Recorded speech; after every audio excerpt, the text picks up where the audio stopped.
السلام علیکم ناظرین اکرام، کیسے ہیں آپ لوگ؟ امید کرتی ہوں خیریت سے ہوں گے۔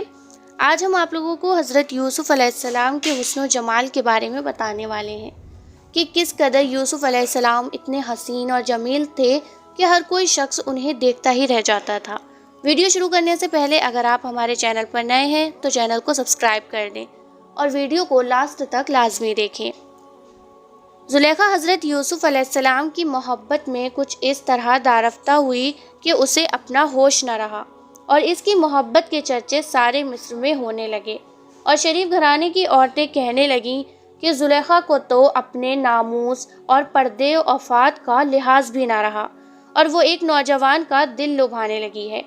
زلیخا نے جب اپنے متعلق یہ باتیں سنی تو اس نے ایک دعوت کا انتظام کیا جس میں مصر کے شریف گھرانوں کی 40 عورتیں بلائیں۔ ان عورتوں میں وہ عورتیں بھی تھیں جو زلیخا کے متعلق باتیں کرتی تھیں اور اسے ملامت کرتی تھیں۔ زلیخا نے ان کے لیے مسندیں تیار کیے اور انہیں بڑی عزت و احترام کے ساتھ بٹھایا اور ان کے سامنے دسترخوان بچھائے جن پر قسم قسم کے کھانے اور میوے چنے، اور پھر ہر عورت کو ایک ایک چھری بھی دی تاکہ وہ اس سے گوشت کاٹیں اور میوے چیریں، اور پھر حضرت یوسف علیہ السلام کو عمدہ لباس پہنا کر ان سے کہا، آپ ذرا ان عورتوں کے سامنے آ کر ان کو اپنا حسن و جمال دکھائیے۔ حضرت یوسف علیہ السلام نے پہلے تو انکار فرمایا، لیکن پھر زلیخا کی مخالفت کے اندیشے سے آپ ان عورتوں کے سامنے تشریف لے آئے۔ ان عورتوں نے جب یوسف علیہ السلام کی طرف نظر کی اور اس جمال و عالم افروز کے ساتھ نبوت و رسالت کے انوار اور شاہانہ ہیبت و اقتدار کو دیکھا تو تعجب میں آ گئیں اور آپ کی عظمت و ہیبت دلوں میں بٹھا گئیں، اور حسن و جمال نے ایسا وارفتہ کیا کہ ان عورتوں کو خود فراموشی ہو گئی اور بجائے لیموں کے انہوں نے چھریوں سے اپنے ہاتھ کاٹ لیے، اور تاشیر حسن کے باعث انہیں تکلیف کا کچھ احساس نہ ہوا، اور پھر عالم حیرت میں بول اٹھیں کہ حاشا للہ، یہ بشر تو نہیں ہے، یہ کوئی فرشتہ ہے۔ زلیخا نے کہا، دیکھ لیا اس کے حسن و جمال کو، یہی ہے وہ حسن و جمال کا پیکر جس کا تم مجھے طعنہ دیتی تھیں۔ حضرت یوسف علیہ السلام کے حسن و جمال کی تاثیر کا یہ عالم تھا کہ دیکھنے والی عورتیں پکار اٹھیں کہ یہ کوئی فرشتہ ہے، بشر ہرگز نہیں۔ پھر جو شخص حضرت یوسف علیہ السلام کے بھی سردار حضور احمد مختار صلی اللہ تعالیٰ علیہ وسلم کے حسن و جمال کا کچھ بھی خیال نہ کرے اور یوں کہے کہ وہ ہماری مثل ایک بشر ہیں، تو وہ شخص کس قدر جاہل، بے ادب اور عورتوں سے بھی گیا گزرا ہے۔ زلیخا نے حضرت یوسف علیہ السلام کو تنگ کرنے کے لیے اور اپنی بات منوانے کے لیے کسی بہانے ان کو جیل بھیج دیا۔ اسی دن جس دن حضرت یوسف علیہ السلام جیل بھیجے گئے، 2 نوجوان اور بھی جیل میں داخل کیے گئے۔ یہ دونوں بادشاہ مصر مملوکی کے خاص ملازم تھے، ایک اس کا ساقی تھا اور ایک باورچی۔ ان دونوں پر بادشاہ کو زہر دینے کا الزام تھا۔ حضرت یوسف علیہ السلام نے جیل میں اپنے علم و فضل کا اظہار شروع فرما دیا اور توحید کی تبلیغ شروع فرما دی، اور آپ نے یہ بھی ظاہر فرمایا کہ میں خوابوں کی تعبیر بھی خوب سمجھتا ہوں۔ چنانچہ وہ 2 نوجوان جو آپ کے ساتھ ہی جیل میں داخل کیے گئے تھے کہنے لگے، ہم نے آج رات کو خواب دیکھے ہیں، ان کی تعبیر بتائیے۔ ساقی نے کہا، میں نے دیکھا ہے کہ میں ایک باغ میں ہوں اور انگور کے خوشے میرے ہاتھ میں ہیں اور میں ان خوشوں سے شراب نچوڑتا ہوں۔ باورچی نے کہا، اور میں نے دیکھا ہے کہ میرے سر پر کچھ روٹیاں ہیں جن میں سے پرندے کھا رہے ہیں، فرمائیے ان کی کیا تعبیر ہے؟ حضرت یوسف علیہ السلام نے فرمایا، اے ساقی، تو اپنے عہدے پر بحال کیا جائے گا اور حسب و سابق اپنے بادشاہ کو شراب پلائے گا، اور اے باورچی، تو سولی دیا جائے گا اور پرندے تیرا سر کھائیں گے۔ یہ تعبیر سن کر وہ دونوں کہنے لگے، خواب تو ہم نے کچھ بھی نہیں دیکھا، ہم تو محض مذاق کر رہے تھے۔ حضرت یوسف علیہ السلام نے فرمایا، اب جو کچھ بھی ہو، خواب تم نے دیکھا ہو یا نہ دیکھا ہو، مگر میں نے جو کہہ دیا وہ ہو کر ہی رہے گا، اور اب میرا یہ کہنا کسی صورت ٹل نہیں سکتا۔ چنانچہ وہی ہوا جو حضرت یوسف علیہ السلام نے فرمایا تھا۔ ساقی پر ظلم ثابت نہ ہو سکا اور وہ اپنے عہدے پر بحال ہو گیا، اور باورچی مجرم ثابت ہوا اور وہ سولی دے دیا گیا۔ پیغمبر کی یہ شان ہوتی ہے کہ وہ جو بات فرما دیں وہ ہو کر ہی رہتی ہے۔ پھر جو یہ بات کہے کہ رسول کے چاہنے سے کچھ نہیں ہوتا، کس قدر جاہل اور گمراہ ہے۔ مصر کے بادشاہ نروان بن ولید املیکی نے ایک رات خواب دیکھا کہ 7 فربا گائیں ہیں جنہیں 7 دبلی گائیں کھا رہی ہیں، اور 7 ہری بالی ہیں جنہیں 7 سوکھی بالی کھا رہی ہیں۔ بادشاہ کو اس خواب سے بڑی پریشانی ہوئی اور بڑے بڑے ساحروں اور کاہنوں سے اس خواب کی تعبیر پوچھی، مگر کوئی بھی اس کی تعبیر بیان نہ کر سکا۔ بادشاہ کا ساقی جو جیل میں رہ چکا تھا اور یوسف علیہ السلام کے فرمانے کے مطابق اپنے عہدے پر بحال ہو چکا تھا، بادشاہ سے کہنے لگا کہ جیل میں ایک عالم ہے جو خواب کی تعبیر بتانے میں یکتا ہے۔ بادشاہ نے کہا تو تم اس کے پاس جا کر میرا خواب بیان کرو اور اس سے تعبیر پوچھ کر آؤ۔ چنانچہ وہ ساقی جیل میں حضرت یوسف علیہ السلام کے پاس آیا۔ حضرت یوسف علیہ السلام سے عرض کرنے لگا کہ اے یوسف، ہمارے بادشاہ نے یہ خواب دیکھا ہے، اس کی تعبیر کیا ہے؟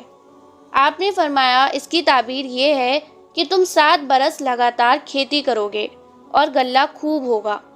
7 موٹی گائے اور 7 ہری بالوں کا اسی طرف اشارہ ہے، اور پھر اس کے بعد 7 برس بڑے سخت اور قحط کے آئیں گے۔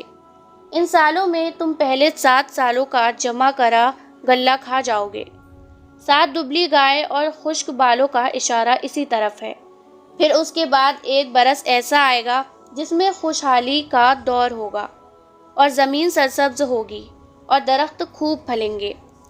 ساقی نے یہ تعبیر جب بادشاہ کو سنائی تو بادشاہ اس تعبیر کو سن کر مطمئن ہو گیا اور جان گیا کہ تعبیر یہی ہو سکتی ہے، اور اس کو شوق پیدا ہوا کہ یہ تعبیر یوسف علیہ السلام کی اپنی زبانی سنے۔ اس لیے اس نے حضرت یوسف علیہ السلام کو بلا بھیجا۔ چنانچہ حضرت یوسف علیہ السلام کے پاس بادشاہ کا قاصد پہنچا اور اس نے کہا کہ بادشاہ آپ کو بلاتا ہے۔ تو آپ نے اس قاصد سے فرمایا، پہلے تم بادشاہ کو جا کر میرا پیام دو کہ میرے معاملے کی تحقیق کریں اور دیکھ لیں کہ مجھے بلا وجہ جیل میں بھیج دیا گیا ہے۔ قاصد یہ پیام لے کر بادشاہ کے پاس پہنچا تو بادشاہ نے سارا قصہ معلوم کر کے عورتوں کو جمع کیا اور زلیخا کو بھی بلایا اور ان سب سے یوسف علیہ السلام کے متعلق پوچھا، تو سب نے متفقہ طور پر کہا کہ حاشا للہ، ہم نے یوسف میں کوئی برائی نہیں پائی، اور زلیخا کو بھی یہ کہنا پڑا کہ اصلی بات کھل گئی اور واقعی میرا ہی قصور تھا اور وہ بالکل سچا ہے۔ اس کے بعد بادشاہ کے حکم سے بڑی عزت و احترام کے ساتھ حضرت یوسف علیہ السلام جیل سے رہا کر دیے گئے۔ حضرت یوسف علیہ السلام جب جیل سے بڑی عزت و احترام کے ساتھ رہا کیے گئے تو بادشاہ مصر نروان ابن ولید نے آپ کو بڑے ادب و احترام کے ساتھ اپنے ساتھ تخت پر بٹھایا اور پھر اپنا خواب جو اس نے دیکھا تھا حضرت یوسف علیہ السلام سے خود بیان کیا، اور اس کی تعبیر حضرت یوسف علیہ السلام کی زبان حق ترجمان سے اس نے سنی۔ حضرت یوسف علیہ السلام نے پہلے تو بادشاہ کا دیکھا ہوا خواب مفصل بیان فرمایا اور پھر تفصیل سے اس کی تعبیر بیان فرمائی۔ بادشاہ یہ دیکھ کر کہ باوجود یہ کہ آپ سے یہ خواب پہلے مجملاً بیان کیا گیا تھا مگر آپ نے تفصیل سے وہ سارا خواب سنا دیا، بڑا حیران ہوا اور کہا کہ خواب تو عجیب تھی ہی مگر اس سے بھی عجیب تر آپ کا بیان کر دینا ہے۔ پھر تعبیر سن کر بادشاہ نے حضرت یوسف علیہ السلام سے مشورہ طلب کیا تو آپ نے فرمایا کہ اب لازم ہے کہ غلہ جمع کیا جائے اور ان فراخی کی سالوں میں کثرت سے کاشت کی جائے اور غلہ مع بالوں کے محفوظ رکھا جائے اور رعایا کی پیداوار میں سے خمس لیا جائے۔ اس سے جو جمع ہوگا مصر حوالے کے باشندوں کے لیے کافی ہوگا، اور پھر خلق خدا ہر طرف سے تیرے پاس غلہ خریدنے آئے گی اور تیرے یہاں اپنے خزائن و موال جمع ہوں گے جو تجھ سے پہلوں کے لیے جمع نہ ہوئے۔ بادشاہ نے کہا مگر یہ انتظام کون کرے؟ حضرت یوسف علیہ السلام نے فرمایا، تم اپنی قلمروں کے تمام خزانے میرے سپرد کر دو۔ بادشاہ نے کہا بہت اچھا، آپ سے زیادہ مستحق اور کون ہو سکتا ہے، اور اس کو منظور کر لیا اور یوسف علیہ السلام کے زیر تصرف ملک کے سارے خزانے کر دیے۔